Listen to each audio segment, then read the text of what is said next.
जय हिंद। स्वागत है आपका हमारा इस ई पाठशाला सेंटर यूट्यूब चैनल में। आज हम करने वाले हैं घर्षण अर्थात फ्रिक्शन। एक फिजिक्स का चैप्टर है, उस पर हम आज चर्चा करेंगे। और ये वीडियो जो आपके सभी के लिए एग्जाम के लिए उपयोगी होगा, आपके व्यापम या पीएससी, और खासकर जो अभी जो सहायक शिक्षक का जो पद निकलने वाला है प्रयोगशाला के लिए, उसमें फिजिक्स का आपको 40 नंबर का प्रश्न पूछने वाला है। ठीक है, फिजिक्स का 40 नंबर प्रश्न पूछने वाला है, जिसको हम डीपली कंप्लीट कर रहे हैं। इसका सोर्स है आपके जो क्लास 6 से लेके क्लास 12 तक के जो बुक्स हैं एनसीईआरटी और जो छत्तीसगढ़ में पढ़ाए जाते हैं, उस बुक को हम सोर्स मान के चल रहे हैं। ठीक है, और उसी बुक से आपको पढ़ाया जा रहा है। साथ में फिजिक्स में आपको अंकित प्रश्न भी कराया जा रहा है। ठीक है, बहुत सारे लोगों ने हमको कमेंट करके कहा था कि हमको इसके वीडियो चाहिए, लेकिन उन्होंने शायद वो लोग अभी शायद उसमें कोई इंटरेस्ट नहीं दिखा रहे हैं वीडियो देखने के लिए। ठीक है, लेकिन उनको ऐसा लगता रहा होगा, शायद लग रहा होगा कि जो पेड वीडियो है वही काम के लायक होगा और फ्री वीडियो कोई काम का नहीं होगा। ठीक है, तो ये कड़वा सत्य है। बहुत लोग केवल पेड वर्जन ही यूज करते हैं। ठीक है, भले ही आपको यूट्यूब में कितना भी फ्री दे दिया जाए, बहुत लोग जो ऐसे हैं कि उनको पेड वर्जन ही अच्छा लगता है। ठीक है, तो आपको जैसा पढ़ना है वैसा पढ़िए। हमारा काम है पढ़ाना और हम मुफ्त में पढ़ाते ही रहेंगे। साथ में जितने भी क्लासेस होंगे वो सभी होंगे, और 2 से 3 महीने में पूरे आपके साइंस पोर्शन खत्म हो जाएगा। ठीक है, यदि आप प्रयोगशाला एग्जाम की तैयारी कर रहे हैं, चाहे प्रयोगशाला परिचारक को हो या प्रयोगशाला परीक्षा शिक्षक की तैयारी का हो, आपका कंप्लीट हो जाएगा। ठीक है, आप लोग किसी भी एग्जाम को हल्के में मत लीजिएगा। मेरा मानना है, यदि आप 2 एग्जाम देख रहे हैं, प्रयोगशाला परिचारक और प्रयोगशाला सहायक का, क्योंकि दोनों में 12वीं पास मांगा गया है, तो आपके लिए शिक्षक वाला ज्यादा बेटर होगा, क्योंकि इसमें पेमेंट भी ज्यादा होगा। ठीक है, 25,300 बेसिक होता है शिक्षक में, और जो प्रयोगशाला परिचारक का निकला है उसमें 18,500 बेसिक है। ठीक है, ऐसे में अगर देखा जाए तो आपको परिचालक में अधिकतम आपको 25-26 हजार मिलने वाला है, और प्रयोगशाला शिक्षक में आपको कितने मिलने वाले हैं, आपको 34-35 हजार का वेतन मिलेगा। ठीक है, और दोनों की जो योग्यता है सेम है, तो ज्यादा अच्छा है कि आप प्रयोगशाला शिक्षक की तैयारी कीजिए और अच्छे से कीजिए। ठीक है, इस यूट्यूब चैनल में आपको पूरे फ्री में मिलने वाले हैं, किसी प्रकार का आपको कोई कॉस्टिंग नहीं लगने वाली है। ठीक है, तो ये तो रहा ऊपरी बात। अब हम सीधे हमारे टॉपिक पर चलते हैं। घर्षण। आपने क्लास 10th या फिर सॉरी क्लास 8 में पढ़ा होगा कि घर्षण क्या होता है, कैसे होता है। ठीक है, एक वाक्यांश लेके चलते हैं। जैसे जनरली ये बात आती है कि जैसे आप यदि साइकिल चला रहे हैं या फिर कोई भी गाड़ी चल रही है, यदि उसको रोकना है तो आप उस पर ब्रेक अप्लाई करते हो। ठीक है, यदि चलती वाहन को रोकना है या फिर साइकिल को रोकना है तो आप ब्रेक अप्लाई करते हो। जैसे ही आप ब्रेक लगाते हो तो गाड़ी धीरे धीरे करके रुक जाती है। ठीक है, गाड़ी क्या है, धीरे धीरे करके रुक जाती है।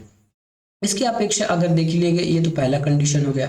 दूसरा कंडीशन ये हो सकता है कि आप ब्रेक नहीं भी लगाओगे, अगर पैडल मारना आपने छोड़ दिया, ठीक है, या फिर इंजन आपने बंद कर दिया, तो गाड़ी धीरे धीरे धीरे चल के अंततः वो भी रुक जाती है। तो ये सब होता क्यों है? ठीक है, और कोई उदाहरण ले लीजिए। यदि कोई फर्श पर कोई गेंद है, ये बॉल है ना, यदि ये फर्श पर लुढ़क रही है तो धीरे धीरे बात ये भी एक समय ऐसा आएगा कि ये बॉल रुक जाएगा। या तो कोई रोकेगा, और नहीं भी कोई बाह्य प्रक्रिया, मतलब कोई मानवीय हस्तक्षेप नहीं ना रहा, तब भी ये धीरे धीरे करके रुक जाएगा। तो ये रुकता क्यों है, इसी को आज हम समझेंगे। ठीक है, कोई भी चीज जो है नियत नहीं चलती है। यदि कोई चीज जैसे आप घर में देखे होंगे, पंखा चलते रहता है, स्विच ऑफ होने पर या फिर लाइट ऑफ होने के बाद पंखा धीरे धीरे चलती है और लास्ट में धीरे धीरे करके रुक भी जाती है। महज 3 से 1 मिनट के अंतर्गत पंखा की स्पीड शून्य हो जाती है, मतलब वो स्थिर हो जाता है। तो वास्तविक में ये क्या चीज है, ऐसी कौन सा बल है जो किसी भी वस्तु को चलने से रोकती है या उसके विरुद्ध दिशा में काम करती है?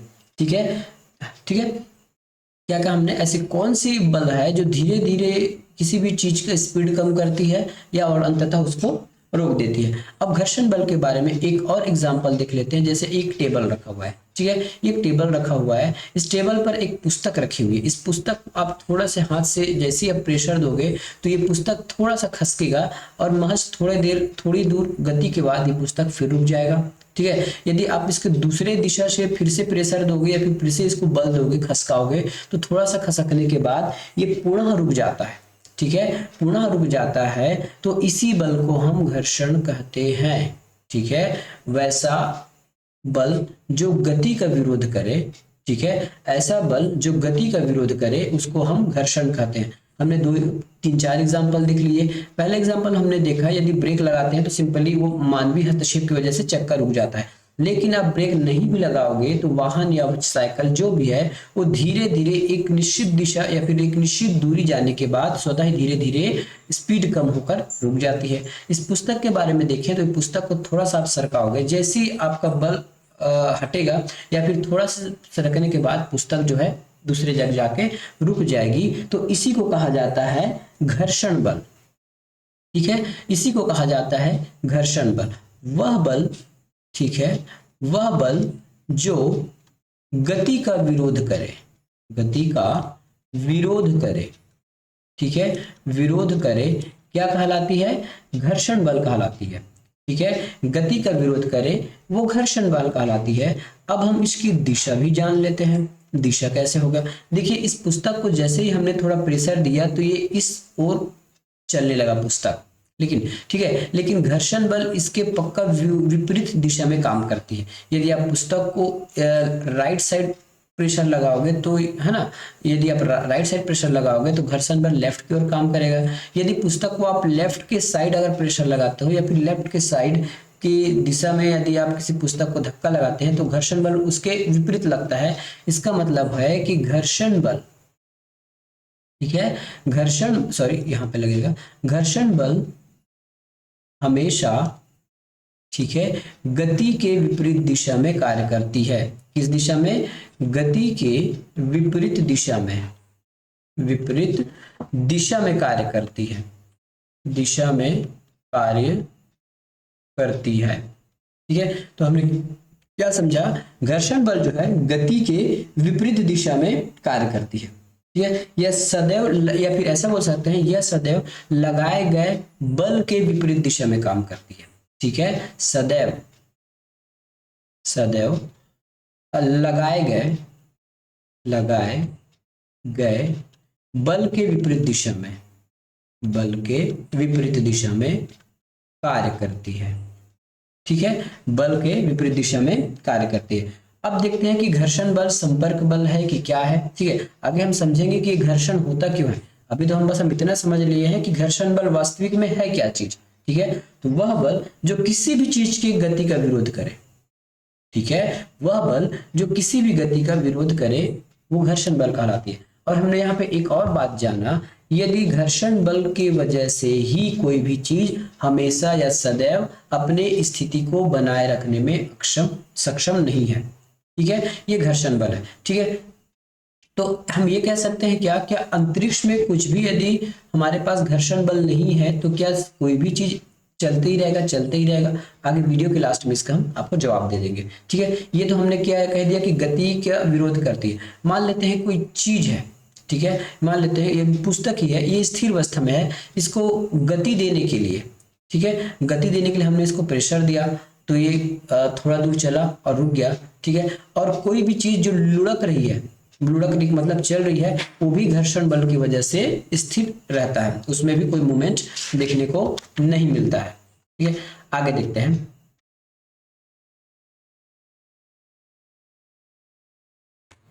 ठीक है, अब देखिए,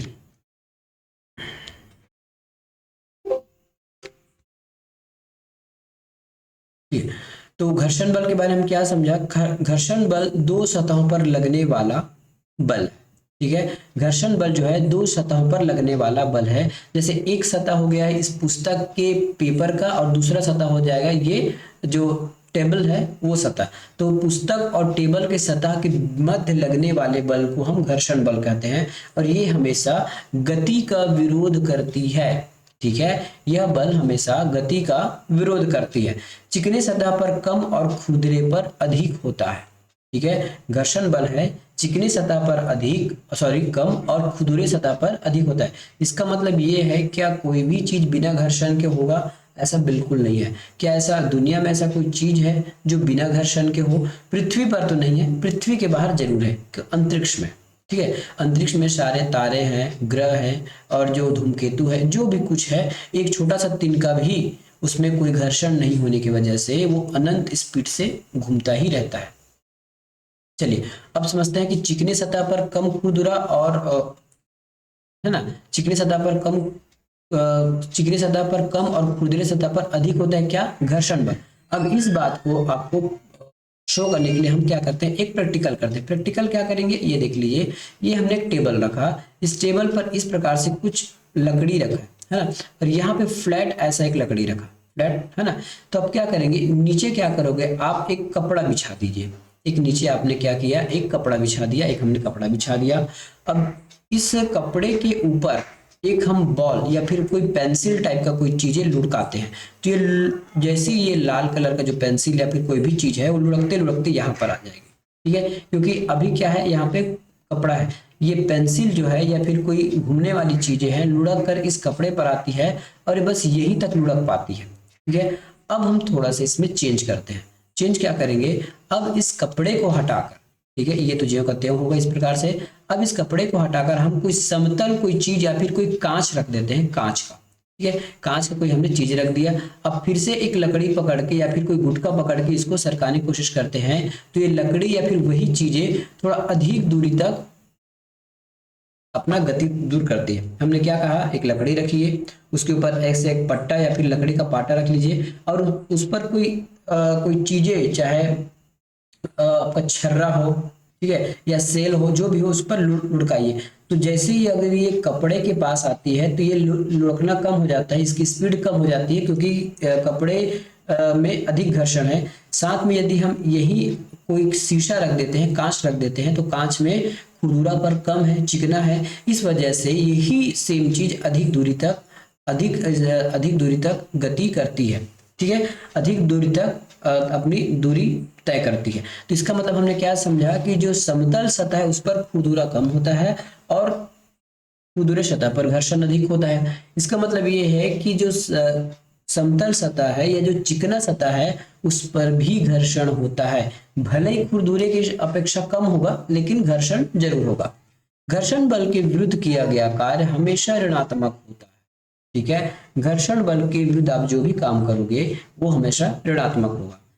घर्षण जो है क्षेत्रफल पर निर्भर नहीं करता। देखिए यहाँ पे एक रुमाल हमने 1 मीटर लिया, यहाँ भी एक कांच 1 मीटर ले लिया, क्या इसके 1 मीटर चौड़ाई लंबाई या फिर 1 मीटर लंबाई कांच पर ये घर्षण बल कभी निर्भर करता है? तो बिल्कुल नहीं। खुरदुरा और चिकना मतलब पदार्थ की प्रकृति के ऊपर घर्षण बल को, जो घर्षण बल है वो डिपेंड करता है, ठीक है, पदार्थ की प्रकृति के हिसाब से घर्षण बल जो है वो डिपेंड करता है, ठीक है। अब एक ऑप्शन ये देख लीजिए, घर्षण बल, देखिए ये एक बॉक्स है, ठीक है, इस बॉक्स को प्रेशर, इस बॉक्स को थोड़ा सा हटाने के लिए इस बॉक्स को पुश किया जा रहा है या फिर इसको धक्का दिया जा रहा है इस ओर, ठीक है, तो गति भी इस ओर होगा, लेकिन जो फ्रिक्शन है ये इसके उल्टा काम करेगा। देखिए ये फ्रिक्शन है, कोई लड़का है एक बॉक्स को हटा रहा है, हटाने के लिए इस रेड साइड देख रहे हैं आप, यहाँ पे मेरा पेंसिल चल रहा है, फोर्सिंग वो है ना, पुशिंग फोर्स लिखा है, मतलब उसको धक्का दे रहा है, और मोशन भी इसी ओर होगा जिसे धक्का दिया जाएगा,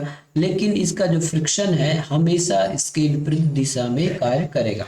अब देखिए वास्तविक में फ्रिक्शन होता क्या चीज है, ये देखिए, ये दो सतह को आपस में आपको दिखाया जा रहा है, ये नीचे सतह और ऊपर सतह, इन दोनों की सतह को यदि आप बहुत जूम करके देखेंगे या जूम नहीं की भी करेंगे तो ये मान के चलिए ये हमेशा एक दूसरे के ऊपर चिपकते हुए चलता है, मतलब एक खुरदुरा होता है। देखिए ये वास्तविक में ऐसा दिखता है, ठीक है, और यदि आपको इसको टेक्निकली रूप से देखेंगे तो इस प्रकार से ये जो खुरदुरे जो है ना एक दूसरे के परत में फंस जाते हैं, इसी वजह से घर्षण अधिक बढ़ जाता है। ये खुरदुरा देखिए यहाँ पे चिकना दिख रहा है ना आपको इस इमेज पर, ये 1 नंबर इमेज है और ये 2 नंबर इमेज है।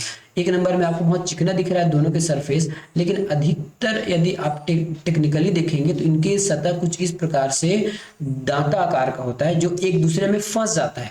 यही कारण है, मान लेता यदि मैं इसको इधर प्रेस कर दिया तो क्या होगा, ये फंसते जाएगा इसके साथ, और घर्षण बल हमारा इसके विपरीत दिशा में कार्य करेगा, ठीक है। तो ये होता है घर्षण, वास्तविक में यही होता है सभी चीजों पर घर्षण, ठीक है। तो आपको समझ में आ गया होगा कि घर्षण हम किसकी बात कर रहे हैं। अब एक प्रश्न आता है, क्या घर्षण बल एक संपर्क बल है? संपर्क बल का मतलब होता है कि ये आपस में एक दूसरे से मिले हुए होते हैं, है ना, जब तक दो सतह एक दूसरे के संपर्क में नहीं आएंगे तब तक घर्षण बल काम नहीं करता है, ठीक है। इसके लिए क्या कीजिए, आप ना अपने हथेली को रगड़ कर देखिए, ठीक है, अपने हथेली को रगड़ कर देखिए, जैसे ही रगड़ेंगे तो आपको हथेली गर्म हो जाएगी। क्या हो जाएगी? हथेली जो है वो गर्म हो जाएगी। इसका मतलब ये आपस में रगड़ा कर या संपर्क में आकर इसकी जो हीट है ये बढ़ गई। ठीक है, इसकी क्या बढ़ गई? हीट बढ़ गई। ठीक है, अब जिस प्रकार अब हम संपर्क बल के बारे में एक चर्चा करते हैं। तो जिस प्रकार हम किसी चीज को उठाते हैं या धक्का मारते हैं तो हमारे मांसपेशियों द्वारा, जैसे यदि मैंने हाथ से किसी चीज को धक्का दिया तो मेरे मांसपेशियों के द्वारा ये बल ट्रांसफर होके उस चीज पर गया।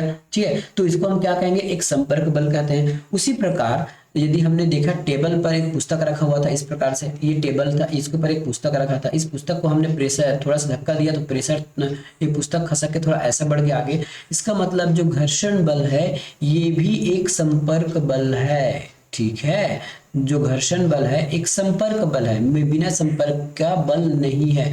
मतलब यदि किसी चीज में घर्षण हो रहा है इसका मतलब वो आपस में एक दूसरे से सटे हुए हैं।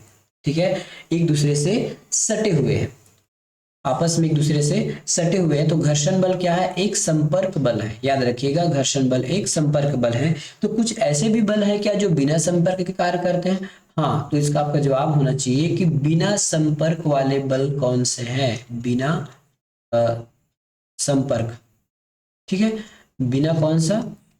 संपर्क बल कौन कौन से हैं? तो आपका देखिए गुरुत्वाकर्षण। ठीक है, क्या क्या कुछ है? गुरुत्व बल, या फिर इसको हम गुरुत्वाकर्षण भी कहते हैं या फिर गुरुत्व भी कहते हैं। गुरुत्व बल हो गया या फिर आवेश हो गया।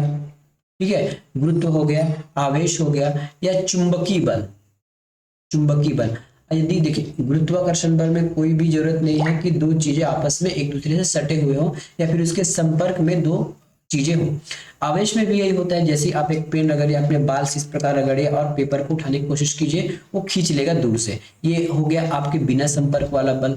चुंबकीय बल भी ऐसे, दो चुंबक या फिर एक चुंबक किसी लौह चीज को अपने ओर आकर्षित कर लेती है, तो ये क्या हो जाएगा? ये बिना स्पर्श वाला हो गया। लेकिन जो घर्षण बल है वो संपर्क बल है, बिना संपर्क बल के कुछ भी नहीं हो सकता गुरुत्व। ठीक है, तो घर्षण कैसा बल है? एक संपर्क वाला बल है। आगे समझते हैं संपर्क बल सॉरी घर्षण बल के कारक क्या हो सकते हैं? ऐसे क्या कारण है जो हमको घर्षण बल दिखाई देता है? ठीक है, अब इसको हमको कारण देखना है। तो मेनली कारक ये है कि दो चीजों के बीच या फिर दो सामानों के बीच की जो अनियमितताएं होती है। अनियमितता मतलब है खुरदुरापन, अनियमितता मतलब एकदम चिकना नहीं है, इसको हम क्या कहते हैं? इसकी टेक्निकली भाषा होती है अनियमितताएं।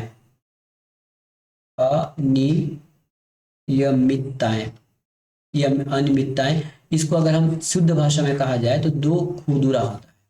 ठीक है, दो चीजों का जो सरफेस है वो खुरदुरा होता है, इसी वजह से घर्षण बल लगता है। ठीक है, मतलब ज्यादा खुरदुरा होगा तो ज्यादा घर्षण बल काम करेगा, अगर कम खुरदुरा होगा तो कम घर्षण बल काम करेगा। तो ये क्या चीज होगी? हमने घर्षण बल के बारे में सीखा कि इसके कारक क्या है, तो घर्षण बल के कारक है। ठीक है, घर्षण संपर्क में आने वाले दो पृष्ठों की अनियमितताओं की वजह से होता है। ठीक है, दो चीजों में घर्षण कब होता है? संपर्क में आने वाले दो पृष्ठों में यदि अनियमितताएं ज्यादा होंगी, मतलब खुरदुरा ज्यादा होगा, तो उसमें ज्यादा घर्षण बल होगा। ठीक है, दो पृष्ठों की अनियमितताएं एक दूसरे को बीच में धंस जाती है। दो पृष्ठों की जो अनियमितता है या फिर खुरदुरा है एक दूसरे में धंस जाती है। देखिए ये इसमें धंस गया, ये इसमें धंस गया, ये दांते आकार का है। ठीक है, दांते आकार का है, इसलिए इसमें घर्षण अधिक होता है। ठीक है, इसमें अधिक हो जाता है। अब देखिए एक और कारक समझ लेते हैं। पहला तो हमने क्या समझा? खुरदुरा होने की वजह से, खुरदुरा। ठीक है, अब इसको अगर टेक्निकली भाषा में लिख लें तो अनियमितताएं लिख लीजिएगा। दूसरा पार्ट ये समझ सकते हैं क्या यदि इसको दबाया जाए तो, या फिर प्रेशर किया जाए तो? दबाया जाए तो मैं लिख देता हूं, या प्रेशर। ठीक है, मान लेते हैं एक ऐसा, जैसे आप बचपन में घर में खेलते होंगे तो ऐसा एक बोरा लीजिए, है ना। खाली बोरी को आप खींच कर देखिए, आप इस खाली बोरी को आसानी से खींच पाएंगे। लेकिन इसी देखिए खाली बोरी को खींचने के साथ भी इसमें कुछ घर्षण बल काम कर रहा है। लेकिन इसी खाली बोरी में यदि आपने कुछ वजन रख लिया या किसी अपने भाई बहन को बैठा लिया, उसके बाद जैसे खींचने शुरू करेंगे तो आपको अधिक ताकत लगाएगा। इसका मतलब ये है कि अधिक घर्षण लगाने वाला है ना, ये अधिक घर्षण लगाने वाला है। या फिर दूसरा ऑप्शन ये समझ लीजिए, आपके पास एक बाल्टी है या फिर एक बॉक्स है, ठीक है, एक खाली बॉक्स है प्लास्टिक का, तो जैसे आप इसको धक्का मारेंगे तो ये आसानी से एक जगह से दूसरी जगह हिल जाएगा। लेकिन वही एक भारी बॉक्स लीजिए, ठीक है, एक भारी बॉक्स लीजिए, अब उसको आप थोड़ा सरका के देखिए आपको कौन सा अधिक आसानी से सरकाने में सहायक होगा। तो निसंदेह जो खाली बॉक्स होगा, जो हल्का बॉक्स होगा, वो आपको आसानी से उस बॉक्स को आप आसानी से खिसका सकते हैं। लेकिन जो भारी बॉक्स है उसमें अधिक घर्षण लग रहा है, क्योंकि जैसी भारी होगा तो इसके जो सरफेस है ये है ना, ये अधिक घर्षण लगाएंगे नीचे में, ठीक है। तो यदि दबाया या प्रेशर दिया जाए या फिर उसका वजन बढ़ा दिया जाए तो क्या होगा, घर्षण बढ़ जाएगा, ठीक है, घर्षण जो है वो बढ़ जाता है, घर्षण जो है बढ़ जाता है, ठीक है। अब कुछ घर्षण के बारे में चर्चा करते हैं। पहला घर्षण के बारे में हम चर्चा करते हैं, इसको हम कहते हैं स्थैतिक घर्षण, ठीक है। पहला घर्षण क्या हो जाएगा, स्थैतिक घर्षण। क्या घर्षण है, स्थैतिक घर्षण। स्थैतिक घर्षण थोड़ा गलत लिखा गया, स्थैतिक घर्षण कहेंगे।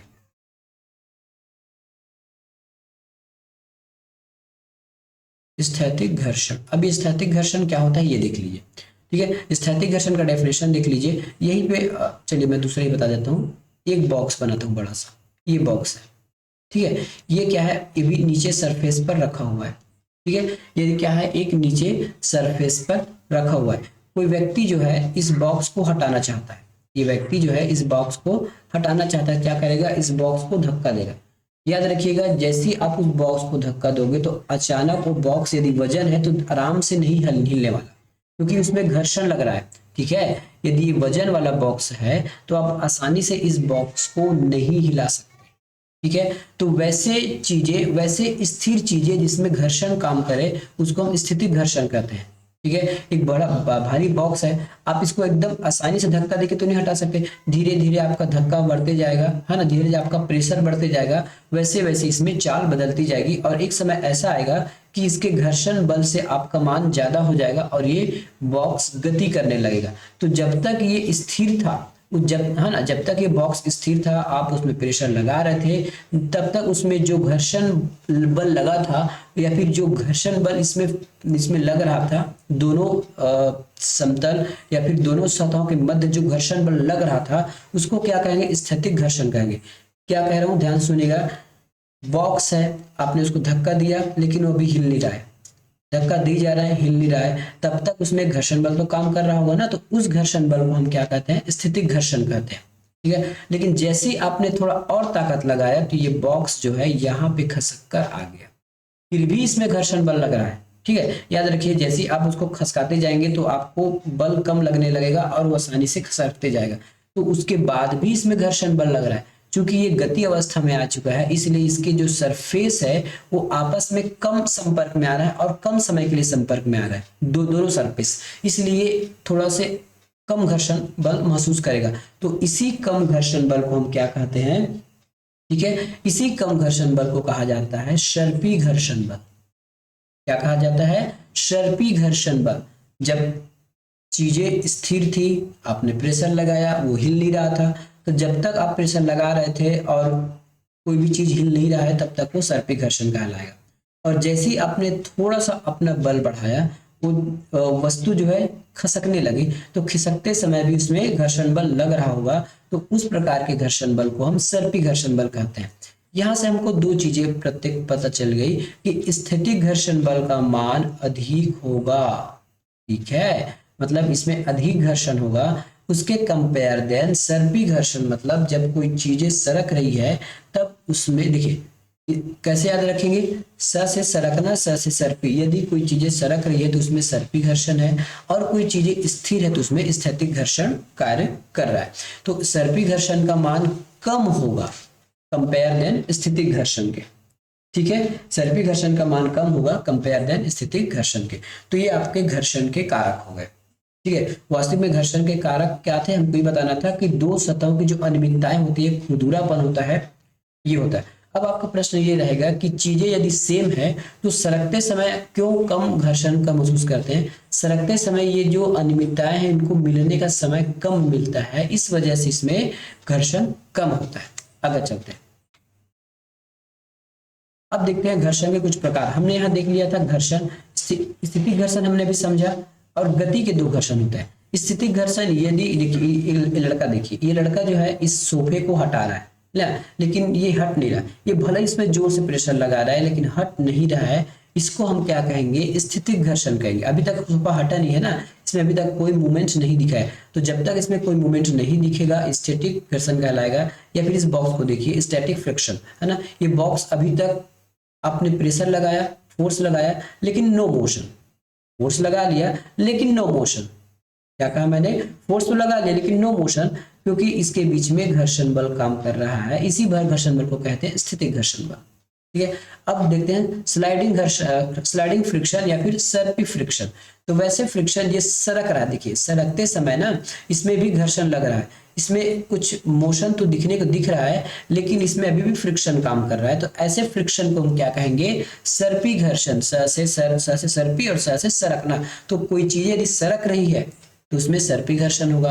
अब लूटने की बात करते हैं। आपको देखा होगा यदि जब भी आप जो है एक बड़ा सा अटैची देखेंगे इस प्रकार से, इस अटैची में नीचे इस प्रकार से चक्का लगा होता है, ठीक है, और ऐसे सामने हैंडल होता है, ठीक है, और कोई व्यक्ति जो है इसको पकड़ के आराम से चल लेता है, ठीक है।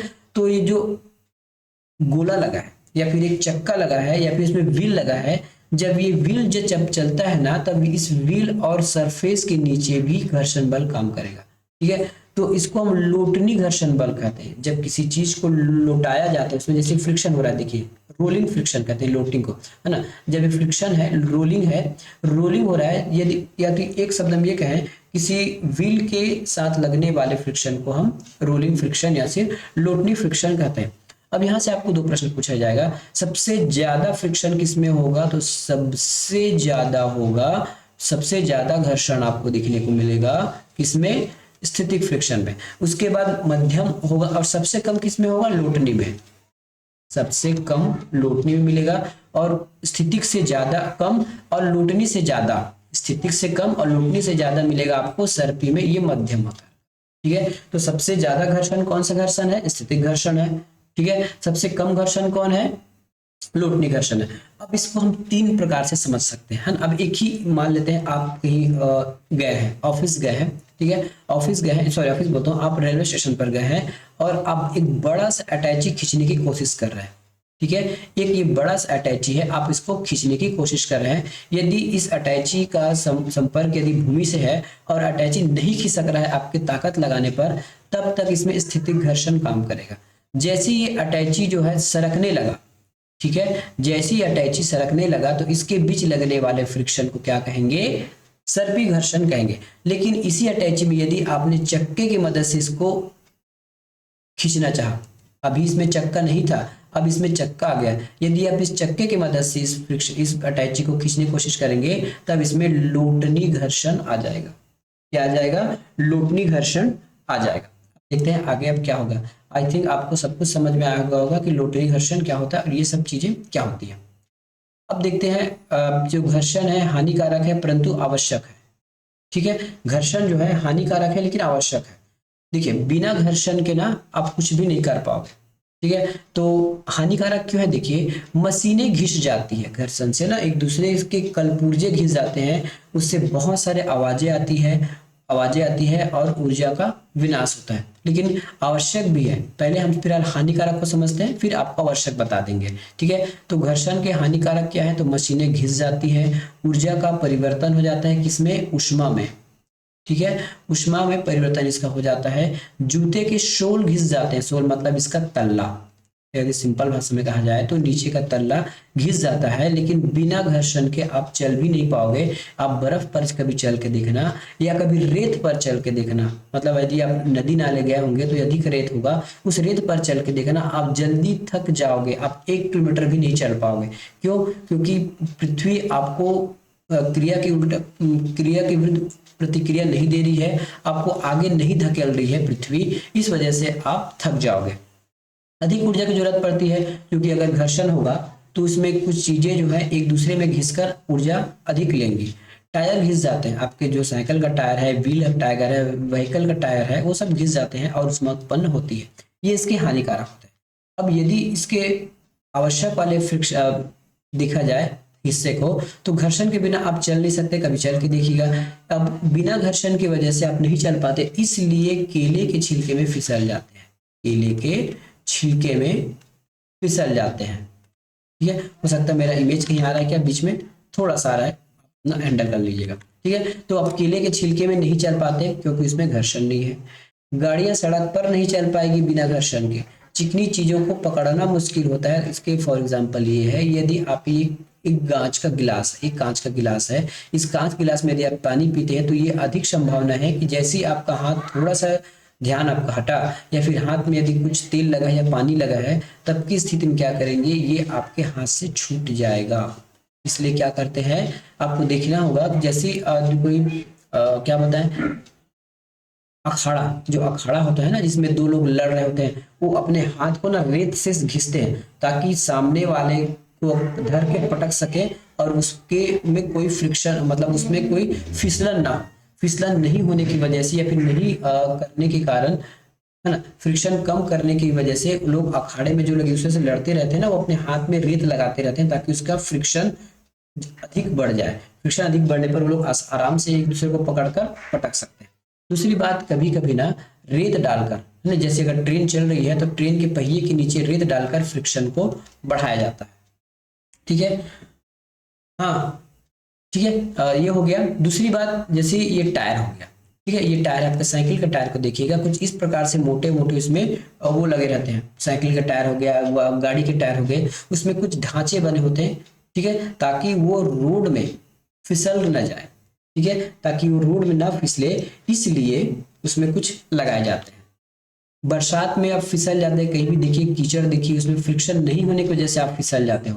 क्यों फिसलते हो, देखिए ये सरफेस है, ठीक है, ये सरफेस है, और यदि ये चिकना है तो आप क्या होगा, आपको आगे बढ़ने के लिए कुछ रुकावटें चाहिए होती है, ये रुकावटें खत्म हो जाती है, इसलिए आप सीधा फिसल जाते हो।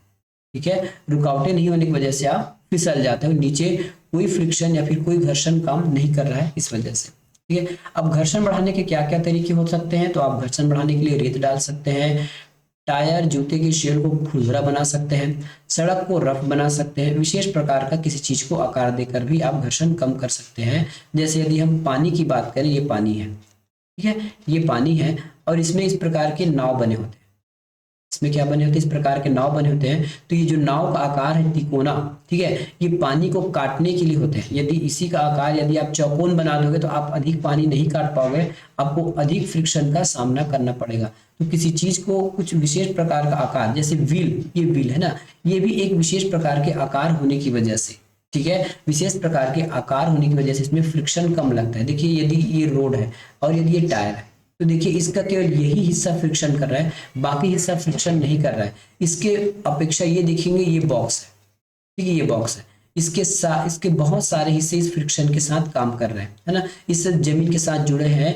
मतलब अधिक हिस्सा जमीन के साथ जुड़ने की वजह से यहाँ फ्रिक्शन अधिक लगता है, और टायर या फिर व्हील में कम हिस्सा जमीन के साथ जुड़ा है, इसलिए इसमें फ्रिक्शन कम काम करता है। तो आप कोई विशेष प्रकार की तरीके बनाकर भी आप फ्रिक्शन को बढ़ा या घटा सकते हैं। जैसे अब फ्रिक्शन को यदि आपको यहाँ बढ़ा सकते हैं, अब कैसे घटाएंगे, घटाना भी जरूरी है, क्योंकि आपके मशीन के कलपुर्जे ना घिस जाए, तो तेल का उपयोग कर सकते हैं, मोबिल ऑयल है, ग्रीसिंग है, इसका उपयोग कर सकते हैं। ठीक है, तेल को चिकना करना, सॉरी तल को चिकना कर सकते हैं, तल को चिकना ताकि आराम से कोई फिसल सके। इसी प्रकार पाउडर लगा सकते हैं, किसमें, कैरम बोर्ड में। ये कैरम बोर्ड है, इसमें आप खेलते हो कैरम, तो ये जो इसमें जो गोटी है वो आराम से सरक सके, इजीली सरक सके, इसलिए आप इसमें पाउडर का उपयोग करते हो। गाड़ी या वाहन के लिए आप ग्रीस या मोबिल का उपयोग करते हो, ताकि दो कलपुर्जे अधिक न घिसाए और उसमें अधिक ऊष्मा उत्पन्न ना हो, ताकि चीजें खराब ना हो। तो आप घर्षण बढ़ाने के लिए क्या कर सकते हैं, रेत डाल सकते हैं, टायर की जूती स्पेशल बना सकते हैं, सड़क को रफ कर सकते हैं, या विशेष प्रकार का आकार दे सकते हैं। ठीक है, तेल का उपयोग कर सकते हैं कम करने के लिए, ये कम करने के लिए है ना, तो कम करने के लिए तेल का उपयोग कीजिए, तल को चिकना बना दीजिए, पाउडर का उपयोग कीजिए, मोबिल ग्रीस आदि का उपयोग कर सकते हैं। ठीक है, या फिर कुछ विशेष प्रकार की आकृति देकर आप घर्षण को कम कर सकते हैं। क्या पहिया घर्षण बल को कम करता है, बिल्कुल कम करता है ना। इसका ऑप्शन देख लीजिए, हमने यहाँ एक देखा था अटैची, अटैची को यदि आप खसकाते हैं तो आपको क्या अटैची को आप यदि आप खसकाते हैं तो क्या होगा, आपको अधिक बल लगता है, लेकिन इसी अटैची में यदि आपने क्या लगा दिया, कोई व्हील लगा दिया, तो आप इस अटैची को आराम से खींचकर ले जा सकते हैं। तो यहाँ ये बात सिद्ध हो जाती है कि पहिया जो है घर्षण को कम कर देता है। ठीक है। तरल घर्षण भी होता है, जैसे तेल के ऊपर तेल, या फिर जो नाव वाला हमने बताया था ना, ये इस प्रकार से नाव होता है, ये नाव है, इसमें कोई नाव चल रहा है, तो आप इस नाव को कुछ अलग प्रकार से आकृति देकर तरल का घर्षण भी आप कम कर सकते हैं। ठीक है। अब कुछ घर्षण संबंधित जो आपके पुस्तक के पीछे जो दिया हुआ बात है उस पर देखिए, ताकि आपको आसानी से समझ आ सके। घर्षण संपर्क में रखे दो पृष्ठों के बीच सापेक्षित गति का विरोध करता है, यह दोनों पृष्ठों पर कार्य करता है ना। घर्षण ऊपर भी काम करेगा और नीचे भी काम करेगा, दोनों पृष्ठों पर। जैसे ये दो पृष्ठ है, ठीक है, तो ये इस पृष्ठ में भी काम करेगा, इस पृष्ठ भी काम करेगा। इसका दांता दांता ऐसा रहता है ना घर्षण में, तो ऊपर और नीचे दोनों पृष्ठों पर काम करता है घर्षण। घर्षण संपर्क में आने वाले दो पृष्ठों की अनियमितताओं अर्थात खुरदुरापन के कारण होता है। घर्षण संपर्क के दो पृष्ठों की आकृति व चिकनेपन की अवस्था पर निर्भर करता है, ना कि उसके संपूर्ण क्षेत्रफल पर। घर्षण इस बात पर निर्भर करता है कि दो पृष्ठों एक दूसरे से कितने बलपूर्वक दबाए जाते हैं। यदि आप प्रेशर कर दबाओगे, ज्यादा दबाओगे तो अधिक घर्षण होगा, कम दबाओगे तो कम घर्षण काम करेगा। स्थैतिक घर्षण तब कार्य करना आरंभ करता है जब कोई वस्तु अन्य वस्तु पर सर्पी गति करती है। किसी पृष्ठ को खुरदरा या रूखा बनाकर हम घर्षण को बढ़ा सकते हैं। स्नेहक, तेल, ग्रीस, मोबिस या ग्रेफाइट लगाकर घर्षण को कम भी कर सकते हैं। जब कोई वस्तु किसी अन्य वस्तु पर लौटती है, मतलब घूमती है, तो उसको लोटनी घर्षण करते हैं। ठीक है। लोटनी घर्षण सर्पी घर्षण की अपेक्षा कम होता है। कई मशीनों में बॉल बेरिंग का उपयोग करके घर्षण को कम कर सकते हैं। तरल में गति करने वाली वस्तुओं को उचित आकृति देकर भी हम घर्षण कम कर सकते हैं। भूकंप, पृथ्वी का कंपन या झटका जो पृथ्वी की भूपट्टी के पृथ्वी के गहराई में होने के कारण गड़बड़ी के कारण होती है। मतलब जब भी कोई भूकंप आता है तो पृथ्वी के अंदर जो प्लेटें हैं वो भी आपस में इस प्रकार से घर्षण करती है। इस वजह से कुछ भूमि के झटके में हमको कंपन नजर आते हैं।